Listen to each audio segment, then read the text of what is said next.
Olá, bom dia a todo mundo. Eu ouvi dizer que eu tenho que ficar nesse tapete aqui. Esse aqui é o meu quadro, meu retângulo de influência. Então, mas não é o meu planeta, exatamente. Ok.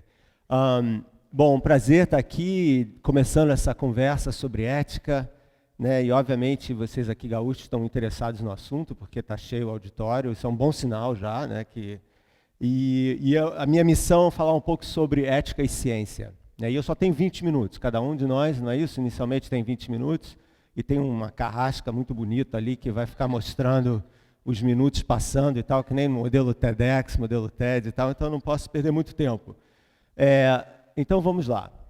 A ciência, ela, por definição, ela busca o novo.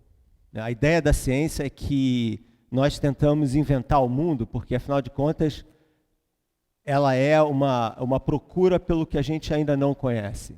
Né? Então, o caminho da ciência, os caminhos da ciência são essencialmente uma invenção daquilo que é desconhecido no momento. Então, a descoberta, o que é uma descoberta? Né? A descoberta é uma coisa que antes a gente não sabia que existia, ou achava que talvez pudesse existir, usando a intuição e tal, mas não existia uma certeza com relação a isso. Então, a ciência, ela procura o que a gente não conhece, e às vezes ela encontra o inusitado. Né? Muitas descobertas científicas são descobertas que são inesperadas e que podem mudar profundamente a nossa visão de mundo. Né? E essas coisas acontecem sem um plano principal. Quer dizer, a maioria das grandes descobertas científicas no decorrer da história, elas foram feitas sem pensar muito no que vai acontecer depois delas. Elas eram simplesmente nutridas por essa urgência que é tão profundamente humana de conhecer o mundo. Né? A gente tem essa vontade, essa coceira, vamos dizer assim, existencial, de sempre querer saber mais. Né? E nesse processo de sempre querer saber mais, a gente vai tentando, da melhor maneira possível, fazer sentido das coisas. Né? E a ciência é um desses mecanismos, não é o único mecanismo de descoberta que nós temos, mas é um desses mecanismos que nós temos. Né? As artes, a literatura, a gente tenta expressar o nosso maravilhamento com as coisas de formas diferentes. Né? E a ciência, pelo menos para mim, ela é uma dessas formas de expressão, desse maravilhamento. Se não existe essa palavra, eu inventei agora, e porque eu acho que o James Joyce podia fazer isso em inglês, a gente também pode fazer em português, inventar palavras que fazem sentido. Né? Então esse maravilhamento, essencialmente, é o que nutre essa criatividade científica. Mas existe um outro lado também, né? A ciência não é só essa coisa romântica das grandes descobertas, tem um lado muito aplicado da ciência também. Né? Então, quando a gente fala sobre ética e ciência, a gente tem que sempre falar não só desse contexto, das grandes dúvidas, das grandes perguntas que a gente faz, mas também de como que a ciência é aplicada ou define o nosso dia a dia. Né? Então, eu vou tentar, não sei se vai dar tempo, mas eu queria abordar dois temas principais com relação a isso. Um é a relação da ciência com o corpo. O outro, da relação da ciência com a energia. Então, vale a pena, antes disso, eu queria dizer o seguinte, que vocês gostando ou não de ciência, ela realmente define a vida moderna. Tá? Não tem como escapar disso. Né? Então, e cada vez mais essa relação é óbvia para todo mundo. Então, se você esquece seu telefone celular de manhã em casa, vai para o trabalho, é como se você tivesse deixado um dedo ou uma mão, né? Você fica perdido, né? E, meu Deus, o que eu vou fazer sem esse telefone celular? Minha vida passa a ficar assim, completamente descontrolada. Eu já não sou mais o mesmo sem esse telefone celular. Ou seja, esse telefone celular já faz parte de quem você é. Faz parte da sua identidade como ser humano. Então você já não é mais aquela pessoa que há 5, 6, 8 anos atrás nem sabia de telefone celular, não dava a menor bola para isso. Você é o telefone celular também. Ou seja, esse implemento tecnológico, que é uma maravilha absoluta, sabe, da inventividade científica e da aplicação tecnológica das várias descobertas da ciência. Vocês sabem o que tem num telefone celular? Tem mais de 1 milhão de transistores, né, nesse negocinho pequenininho. Né? E esse aparelhinho que vocês usam está se comunicando em qualquer lugar do mundo. Como é que funciona um negócio desse? Né? Isso é uma mágica. Né? As pessoas, elas aceitam essas descobertas científicas com uma complacência que me deixa um pouco nervoso às vezes, porque elas deixam de ver o incrível que é uma coisa dessas. Né? Você tem um aparelhinho desse tamanho, está aqui um, aliás, desliguem os seus, por favor. Né? Eu desliguei o meu também. Eu estou aqui com o aparelhinho, eu não vou tirar, senão vai cair o microfone e tal, mas em que você consegue se comunicar com o resto do mundo, e agora, obviamente, você consegue fazer isso usando vídeo também. Né? Então, está lá o meu filho no Japão, menor problema. Vamos lá, fala comigo aí, FaceTime, direto. Né? E essas coisas elas não acontecem por acaso. Né? Elas acontecem porque tem todo um corpo de pessoas, de homens e mulheres que inicialmente se preocupam com a melhoria da qualidade de vida das pessoas, e depois, o Marcelo vai falar um pouco aqui da parte mais corporativa, existem empresas e indústrias que vão se apropriar de algumas dessas tecnologias e vão reinventar a sociedade moderna. Né? Então, por exemplo, só para dar mais um exemplo de como os físicos são incríveis, a internet.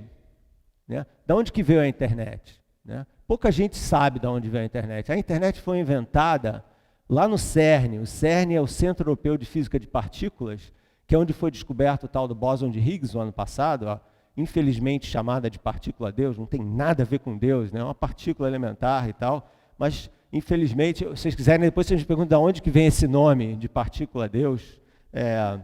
Deus não é uma partícula, né, Newton? É um pouco diferente disso. De qualquer forma,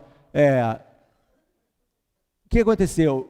Essas operações científicas lá no CERN, elas envolvem milhares de cientistas, engenheiros e técnicos, tipo grupos de 3.000 pessoas. E eles precisavam de trocar informação de uma maneira muito rápida. Então, um físico inglês inventou um protocolo de troca de informação rápida. É o tal do HTTP. Entendeu? E daí é que vem a internet. Então, a internet surgiu desse esforço de comunicação entre os físicos que estavam trabalhando no que o mundo é feito. Sabe? Do que o mundo é feito. Aliás, a primeira pergunta da filosofia é essa, do que o mundo é feito. Né? Qual é a composição material das coisas. Então você tem essa inventividade que pode levar ao bem, e eu acho que se você seguir o curso da história, você vê que realmente existe uma melhoria na qualidade de vida das pessoas. Eu acho que a vida hoje em dia é bem melhor do que era na Idade Média, mesmo com todos os grandes problemas do mundo, que obviamente estão aqui, né? Eu acho que a qualidade geral de vida das pessoas está melhorando. Né? Mas existe também o mal. Né? A questão da ética na ciência é justamente como definir o bem ou o mal, né, nas aplicações da ciência para o mundo. Então, eu vou falar um pouco do corpo, da relação com o corpo. Eu não sei se vocês leem a Folha de São Paulo ou não, mas semana passada, como um aquecimento, que nem para o jogador de futebol aquece antes de entrar no campo, né? Eu escrevi um artigo, como eu sabia que eu vinha para cá, eu escrevi um artigo para a Folha de São Paulo sobre a questão do bem e do mal na ciência, e eu comecei falando do Frankenstein, do romance da Mary Shelley, né? Que começou escrevendo um livro com 17 anos. Vocês devem conhecer a história, não sei se vocês conhecem, mas ela, o marido, que era um grande poeta, e o Lord Byron, que também era um grande poeta, foram na casa do Lord Byron lá no lago em Geneva, e estava uma noite de tempestades e tal, e eles fizeram um desafio, quem conseguia escrever a história de terror mais assustadora. Né? Então cada um deles escreveu uma, e ela começou a história do Frankenstein nessa noite. Mas por que ela pensou no Frankenstein? Vocês conhecem a história, né, da eletricidade, né, o cadáver, o doutor louco e tal, que tenta reviver uma pessoa morta. Na verdade, não é nem uma pessoa, eram pedaços de pessoas que foram juntas assim, usando a eletricidade. Da onde que veio essa história? Por que ela inventou essa história? Porque 20 anos antes, o Luigi Galvani, na Itália, tinha feito uma descoberta acidental em que ele estava fazendo experiências com eletricidade. Então, isso no início de 1800, era na verdade 1790 mais ou menos.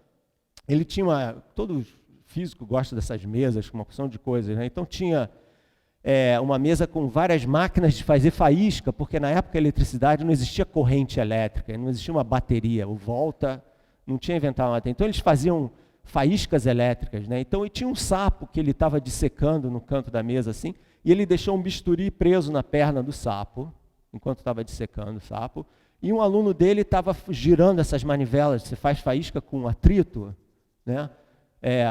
E toda vez que explodia a faísca, o sapo dava um pulo, né? E eles olharam, como é possível? Então, gira aqui, o sapo dava um pulo. Então, eles perceberam que tinha uma relação entre a eletricidade, que estava sendo propagada à distância, para a musculatura do sapo morto. Então, eles falaram, e aí eles pegaram e colocaram direto ali, e toda vez que tinha uma descarga elétrica, o sapo dava um pulo. Então, pensou-se, obviamente, o mecanismo do movimento muscular está vindo da eletricidade.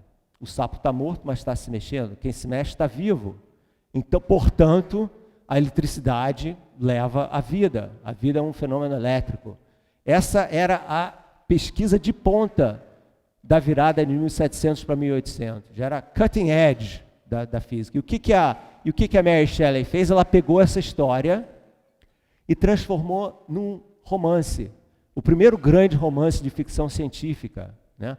Mas a missão desse romance, eu não sei se vocês sabem qual é o subtítulo. O título do livro é Frankenstein ou o Prometeus moderno. Vocês lembram da história do Prometeus? O Titã que rouba o fogo dos deuses. Aliás, não só isso, ele faz os seres humanos, ele faz os seres humanos, mais um detalhe interessante aí, uma repetição, de uma certa forma, na mitologia grega. E ele constrói, então, os seres humanos usando barro. Então, ele é o nosso, esse Titã era o nosso criador. E, fora isso, ele gostou da criação e deu de presente o fogo dos deuses, roubou o fogo dos deuses, que seria a sabedoria. E aí o Zeus fica pé da vida com o Prometeus, né? E castiga ele, acorrentando ele numa montanha. E como ele era imortal e tal, ele, para priorar um pouco o castigo, uma águia vem e devora o fígado dele, mas aí o fígado se regenera todo dia, e a águia vai e come, e o cara fica lá preso. Pô, ser mártir imortal é duro, entendeu? Pelo menos o mártir morre, esse cara não morria, entendeu? É muito pior, né? Então, né, é dupla. Bom, então o ponto da história é o seguinte, era um conto com uma moral muito forte. Porque o que dizia? Como vocês sabem, a história é que, eventualmente, a criatura vai contra o Criador. Mas por que a criatura vai contra o Criador? Porque o Frankenstein, o monstro, não era um monstro, era um cara requintadíssimo. Essa coisa de Hollywood, essa coisa toda é uma invenção que veio depois. Era uma criatura requintada, mas sobre-humana. E ele estava muito sozinho, ele queria uma companheira. Então ele pede ao Criador uma companheira. E o Victor Frankenstein ficou horrorizado com essa história, porque ele poderia criar uma raça de seres sobre-humanos, muito mais fortes, muito mais poderosos que a gente, e ele não queria criar a nossa própria destruição, entendeu? E daí, então, tem a história trágica lá do fim do livro. Mas o ponto é o seguinte, essa é a questão, será que existem descobertas científicas ou assuntos em ciência que vão além da nossa habilidade moral de decidir se podem ou não podem ser feitos? Ou seja, no caso ali, a ciência estava tentando conquistar a morte, né? Será que nós seres humanos, podemos lidar com esse tipo de questão? Ou será que essa é uma questão que vai além da nossa habilidade é poder demais para a gente, né? Essa é uma coisa dos deuses, é o fogo dos deuses, que nós não temos como lidar ou se fizermos isso, alguma coisa vai dar errada. Então essa é a questão, né? Existem brinquedos que são perigosos demais para os seres humanos, vamos dizer assim, né? E que brinquedos são esses? Então a coisa começa a complicar como? Quem decide? Né? Quem decide o que a gente pode fazer e o que a gente não pode fazer? Então, vamos falar um pouco sobre como é que esse mito do Frankenstein se traduz na ciência de hoje, né? Hoje nós vivemos muito mais, né? Voltando à Idade Média, as pessoas morriam com 30 anos. Se vocês vão aos museus de armas antigas, você vê as armaduras dos grandes guerreiros, eram desse tamaninho, assim, os grandes guerreiros, né? Então, o ser humano está mudando. Está mudando por quê? Por causa da medicina, por causa da nutrição, né? E por causa, agora, principalmente, por causa dessa implantação dessa ressonância que está havendo entre a tecnologia e o corpo humano. Então você começa a ter uma porção de implantes, né, que podem fazer você andar melhor, que podem fazer você enxergar melhor, ouvir melhor. Eles já não são parte do que era o seu corpo, são uma injeção de tecnologia no seu corpo, uma relação talvez simbiótica entre a máquina e o homem. Então, à medida em que a tecnologia vai avançando, o que nós chamamos de corpo humano vai mudar, já está mudando, né? E com a questão genética, a coisa fica mais interessante ainda, ou talvez assustadora, depende com quem você conversa, né? Porque, essencialmente, com a genética, a gente vai poder definir ou redefinir o que é o ser humano, né? Porque a genética é como se fosse um piano, né? Você tem assim, as moléculas, né, de DNA são como se fosse um piano, né? Você toca a nota que você quiser e você cria a música que você quiser. Então, em princípio, se você puder manipular essas moléculas de uma forma construtiva, você pode dizer, olha, essa pessoa tem uma propensão muito grande a um certo tipo de câncer de mama, né? E aí você pode, então, criar maneiras em que você pode melhorar isso. Sensacional. A medicina vai se transformar completamente, já está se transformando completamente por causa disso, né? Mas aí você tem uma outra questão, você fala, bom, no meu código genético tem escrito uma porção de coisas sobre quem eu sou que eu ainda nem sei, ou quais são as possibilidades que eu possa desenvolver essa doença ou aquela doença no futuro. E se as companhias de seguro se apropriam dessa informação e falam, essa pessoa aqui tem uma probabilidade enorme de desenvolver, sei lá, câncer de estômago ou de cérebro quando tiver mais ou menos 50 anos. E aí, vamos assegurar essa pessoa ou não, né? Então, aí começa uma relação da descoberta científica do código genético, o que está escrito na nossa história molecular ali, e como que as empresas e a sociedade vão ver isso, ou vão usar essa informação no futuro, né? Mais ainda, eu não sei se já ouviram falar num cara chamado Ray Kurzweil. O Ray Kurzweil é um louco bastante genial, mas é um louco completo, mas muito talentoso, né? Um grande inventor e tal, que quer viver para sempre, né? Então o plano dele é usar a ciência, não só a parte da genética, mas a superalimentação. Eu estava falando ontem à noite no jantar com os amigos aí, sobre essa moda nova nos Estados Unidos de superfoods, né? De super comidas, né? Que realmente tem um poder nutriente enorme, porque a gente come muita besteira, essa que é a verdade, muita coisa que não nutre, mas enche, né? Então a questão é o que nutre, o que enche. Então ele usa isso e eventualmente a implantação de tecnologias de computação e cibernéticas na cabeça. Então você eventualmente vai poder lembrar melhor, você vai poder... bom, ele viaja completamente, né? Então ele essencialmente diz o seguinte, que é possível, em princípio, e realmente é possível em princípio, a gente poder clonar um ser humano. Não foi feito, mas é possível, né? Não existe nenhuma lei da natureza proibindo isso, esse aqui é o ponto, é fundamental isso. Na ciência, você fala, o impossível é o que ainda não foi inventado, a menos que viole uma lei da natureza, né? Então, quer dizer, o que realmente é impossível em ciência é aquilo que viola alguma lei da natureza. Se não violar, é muito possível que aconteça, né? Então a clonagem de ser humano é uma coisa que as pessoas torcem o nariz completamente, né? Porque para que fazer isso, né? Se você é um casal que não tem filhos ou não pode ter filhos, existem outras formas de você poder ter filhos, né? Até adotar, por exemplo. Mas a clonagem humana, ela pode ser uma forma em que nós vamos finalmente realizar o sonho do Dr. Frankenstein, de controlar a morte. Porque se você puder capturar a sua essência genética e, ao mesmo tempo, a sua essência mental, isso é uma conversa completamente diferente, talvez a gente possa ter depois, como é possível, quem sou eu, né? A ideia de você poder, essencialmente no cérebro, você tem um conteúdo que é você, né? Se você puder capturar isso, armazenar isso no computador, junto com a sua genética, e passar isso para um outro ser, você está se perpetuando. Ou será que você não é mais? Será que esse novo ser é você ou não é você? Então tem toda uma discussão ética que está acontecendo. E o Ray Kurzweil é um que aposta 100% nisso. Que é possível viver para sempre usando esse casamento entre a genética e as tecnologias de computação. Tá? Então, será que a ciência vai conquistar a mortalidade ou não? E se conquistar, o que significa isso? Né? Então, uma das questões que aparecem bem óbvias com relação a isso é a seguinte: todos esses tratamentos médicos novos de ponta são caros. Ou seja, só um setor muito pequeno da população vai ser capaz de usufruir disso tudo. Então, vamos supor que você tenha algumas curas, ou mesmo a extensão da vida, pelo menos a 150 anos, tá bom? Mas que só 1% da população tenha acesso a isso. Como é que você vai criar uma diferenciação dessas na sociedade?